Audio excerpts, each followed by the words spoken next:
ফেসিস্টের দোসর অন্যতম ফেসিস্ট শাহাবুদ্দিন চুপ্পু আজকে পদত্যাগ করেছেন। রাষ্ট্রপতির দায়িত্ব থেকে পদ থেকে শাহাবুদ্দিন চুপ্পুর অপসারণের জন্য আমরা দীর্ঘ সময় ধরে আন্দোলন সংগ্রাম করেছি। আজকে রাষ্ট্রপতির পদ থেকে শাহাবুদ্দিন চুপ্পু অপসারিত হলেন। তবে শাহাবুদ্দিন চুপ্পুর এই অপসারণ আমরা চেয়েছিলাম শাহাবুদ্দিন চুপ্পুকে সংসদে অভিশংসনের মধ্য দিয়ে অপসারণ করতে হবে, কিন্তু সরকার অভিশংসনের পথে না গিয়ে বরং এই ফেসিবাদের দোসর তাকে আজকে পদত্যাগের সুযোগ দিয়েছে।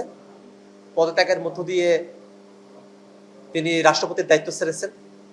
সে ব্যাপারে জাতীয় নাগরিক পার্টি এনসিপি আজকে আপনাদের সামনে আমরা হাজির হয়েছি। প্রথমে শাহাবুদ্দিন চুপ্পু তিনি কে সে ব্যাপারটা আমাদের বোঝা দরকার। এই শাহাবুদ্দিন চুপ্পু এমন একজন ব্যক্তি যিনি বাংলাদেশে ফেসিবাদকে প্রলম্বিত করেছেন, ফেসিবাদের শিকড় কেটেছেন এবং ফেসিস্ট শেখ হাসিনা তার সব থেকে বড় দোসরের ভূমিকা পালন করেছেন। এই বাংলাদেশে নানা মাত্রার অপরাধ, সেগুলোর সঙ্গে এই ফেসিবাদী শাহাবুদ্দিন চুপ্পু তার সংযোগ আছে। আপনারা জেনে থাকবেন, বাংলাদেশে যে ব্যাংক দখলের ঘটনাগুলো ঘটেছিল, এসআই ব্যাংক দখল করা, এসালম যে এসআই ব্যাংক দখল করেছিল, লুটপাট করেছিল, তার অন্যতম বড় কুশীলব ছিল এই শাহাবুদ্দিন চুপ্পু, যার হাত ধরে বাংলাদেশে ব্যাংক খাতগুলোকে ধ্বংসের প্রান্তে নিয়ে যাওয়া, লুটপাট হওয়া, দখল হওয়া, যেটা যাত্রা শুরু হয়েছিল। এই শাহাবুদ্দিন চুপ্পু যখন দুদকে ছিলেন তখন তিনি নিজেও দুর্নীতি করেছেন এবং আওয়ামী সরকারের যত দুর্নীতি আছে সেগুলোকে ধামাচাপা দিয়ে আওয়ামী লীগের পক্ষে, ফেসিবাদের পক্ষে তিনি কাজ করেছেন। এমনকি তার সময়কালে বিগত দিনের প্রধানমন্ত্রী বেগম খালেদা জিয়া, তার ব্যাপারে যে জিয়া অরফানেজ ট্রাস্ট যে মামলা করা হয়েছিল, সেই পুরো প্রক্রিয়ার সঙ্গে এই শাহাবুদ্দিন চুপ্পু তিনি যুক্ত ছিলেন। শুধু তাই নয়, 2024 সালে বাংলাদেশে যে নির্বাচন হয়েছিল, এই পাতানো নির্বাচন, সেই পাতানো নির্বাচনের বৈধতা দিয়েছিল শাহাবুদ্দিন চুপ্পু। তিনি তখন রাষ্ট্রপতির পদে আসেন এবং তারপরে 2024 সালে যখন কোটা সংস্কার আন্দোলন শুরু হয়, সে সময়টাতে 14 জুলাই বাংলাদেশের শিক্ষার্থীরা, আন্দোলনকারীরা, বৈষম্যবিরোধী ছাত্র আন্দোলনের যারা নেতাকর্মীরা ছিলেন, তারা সকলে মিলে এই শাহাবুদ্দিন চুপ্পু যখন তিনি রাষ্ট্রপতির পদে আসেন তার কাছে গিয়েছিলেন সমাধানের আশায়।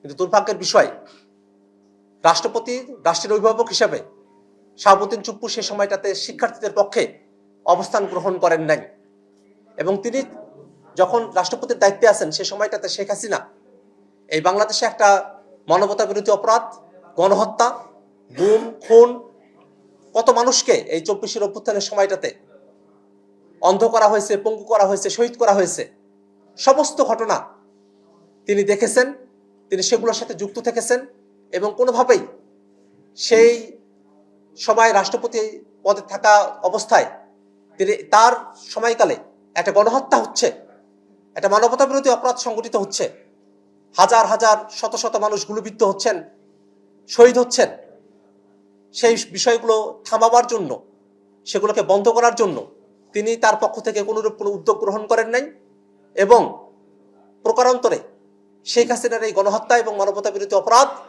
তাকে তিনি সহযোগিতা করে গেছেন, সমর্থন দিয়ে গেছেন।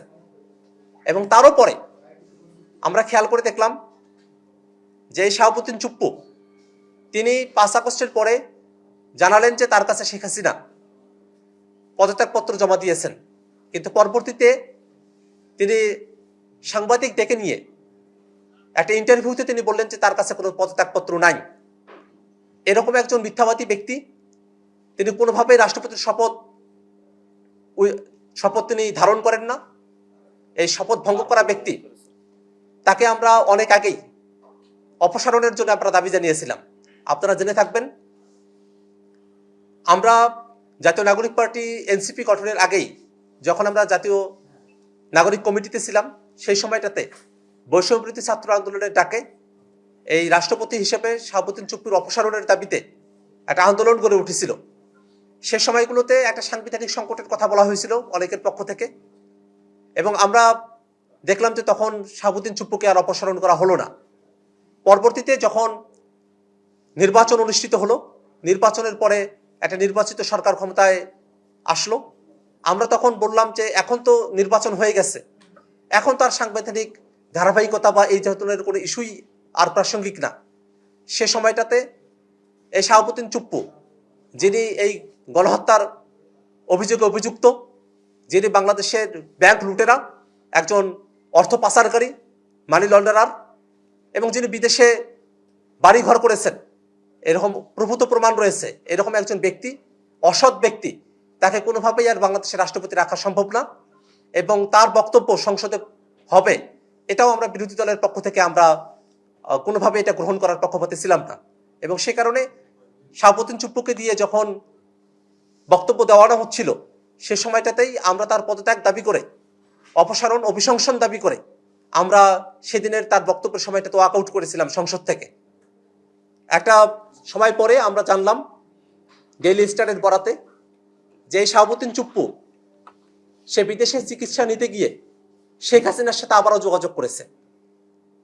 এই শাহাবুদ্দিন চুপ্পু সে শেখ হাসিনার সাথে যোগাযোগ করবে, এটাই স্বাভাবিক, কারণ শেখ হাসিনা তাকে পেলে পুষে রাষ্ট্রপতির আসনে অধিষ্ঠিত করেছিল। এই শেখ হাসিনা তার সমস্ত অপকর্ম সবগুলোকে সে বৈধতা দিয়েছিল। এই শেখ হাসিনা যে মানবতা বিরুদ্ধে অপরাধ করেছিল তার সাথে সে যুক্ত থেকেছিল। অতএব এই শেখ হাসিনা যার সাথে তার রাজনৈতিক সংশ্লেষ, সেই শেখ হাসিনার সাথে তার যোগাযোগ থাকবে, এটা খুবই স্বাভাবিক ব্যাপার। হঠাৎ করেই কেন বিএনপির বন্ধুদের এই কথাটা স্মরণ হলো, সেটাই বরং আশ্চর্যের বিষয়। বরং আমরা তো বিএনপির যারা সরকারে আছেন তাদেরকে অনেক আগেই আমরা এটা জানিয়েছিলাম যে শাহাবুদ্দিন চুপ্পু সে দেশের বিরুদ্ধে কাজ করেছে, দেশের বিরুদ্ধে কাজ করে যাচ্ছে। শাহাবুদ্দিন চুপ্পু রাষ্ট্রপতি পদে থাকার যোগ্যতা রাখে না, তাকে অভিশংসন করতে হবে। তখন বিএনপি তার ব্যাপারে কোনো কথাই বলে নাই, বরং তাকে রাষ্ট্রপতি পদে রাখার বিষয়েই তারা মতামত ব্যক্ত করেছে, তাকে সোশ্যালাইজেশন করেছে, বিভিন্ন প্রোগ্রামগুলোতে তাকে ইনভাইট করে তার হাতে পুরস্কার বিতরণের মতো কর্মসূচিও তারা হাতে নিয়েছে। নানাভাবে তাকে সামাজিকভাবে প্রতিষ্ঠা করার এক ধরনের চেষ্টা বিএনপির মধ্যেও ছিল। বিএনপি হয়তো ভেবেছিল সংসদে গিয়ে বিএনপির লেখা বক্তৃতা তিনি দিয়েছেন, শেখ হাসিনাকে স্বৈরাচার বলেছেন, তাতেই তারা তৃপ্তির ঢুকে তুলেছেন। কিন্তু বাস্তবতা হলো যে এই শাহাবুদ্দিন চুপ্পু যে মুখ দিয়ে তিনি শেখ হাসিনাকে স্বৈরাচার বলেছেন, এটা তার নিজের মুখের কথা, এটা তার মনের ভিতরের কথা ছিল না। এই শাহাবুদ্দিন চুপ্পু যদি সুযোগ পায় তাহলে এখনো এই ফেসিবাদকে বাংলাদেশে ফিরিয়ে নিয়ে আসার জন্য সব ধরনের সুযোগ এবং সব ধরনের কার্যক্রমের সাথে সে নিজেকে সম্পৃক্ত রাখবে। এ কারণে এই শাহাবুদ্দিন চুপ্পু তিনি শুধু পদত্যাগ করেছেন রাষ্ট্রপতির পদ থেকে, এটাই যথেষ্ট নয়। আমরা আজকের এই সংবাদ সম্মেলন থেকে সরকারের কাছে আমরা দাবি জানাচ্ছি যে অবিলম্বে এই শাহাবুদ্দিন চুপ্পুকে গ্রেফতার করতে হবে এবং বিচারের আওতায় নিয়ে আসতে হবে। এবং আমরা দেখেছি যে তিনি তার যে পদত্যাগপত্র, সেখানে যে ঐতিহাসিক ন্যারেটিভ তিনি টেনেছেন সেগুলো আসলে অপ্রাসঙ্গিক, কিন্তু তারপরেও তিনি অসুস্থতার অজুহাতের কথা বললেও তার পদত্যাগপত্রের মধ্যে এমনভাবে তিনি ন্যারেটিভ সাজিয়েছেন যেটা আসলে তার জন্য একটা সেফ এক্সিটের জায়গা তৈরি করতে পারে। কিন্তু এই শাহাবুদ্দিন চুপ্পুকে সেফ এক্সিট দেওয়ার কোনো মানেই নেই। এই শাহাবুদ্দিন চুপ্পু সে যত অপরাধ করেছে সে অপরাধগুলোতে তাকে অবশ্যই বিচারের আওতায় নিয়ে আসতে হবে।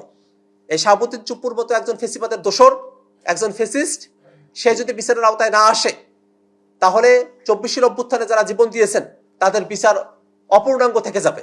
এই কারণে আমরা সরকারের কাছে দাবি জানাই, এতদিন পর্যন্ত হয়তো এই শাহাবুদ্দিন চুপ্পু রাষ্ট্রপতি পদে আসীন থাকার কারণে তার ব্যাপারে আইনগত কোনো পদক্ষেপ গ্রহণ করা সম্ভব হয় নাই। কিন্তু শাহাবুদ্দিন চুপ্পু পদত্যাগ করার মাত্রই তার ব্যাপারে আইনগত আর ইমিউনিটির কোনো জায়গা নেই, তার দায় মুক্তির আর কোনো বিধান নেই। এই অবস্থায় অনতি বিলম্বে শাহাবুদ্দিন চুপ্পুকে গ্রেফতার করে তাকে বিচারের আওতায় নিয়ে আসার জন্য সরকারকে অবশ্যই উদ্যোগ গ্রহণ করতে হবে। সম্মানিত সাংবাদিক বন্ধুগণ, ইতিমধ্যেই আমাদের বক্তারা বিভিন্ন জায়গায় আমরা এই দাবিগুলো সরকারের কাছে উত্থাপন করেছি এবং আমরা দেখতে চাই যে সরকার গণ অভ্যুত্থানের পক্ষে থেকে শাহাবুদ্দিন চুপ্পুকে গ্রেফতার করে এই বাংলাদেশের মানুষের 36 জুলাইয়ের যে আন্দোলন সেটাকে একটা পূর্ণতার দিকে নিয়ে যাওয়ার জন্য কাজ করবে।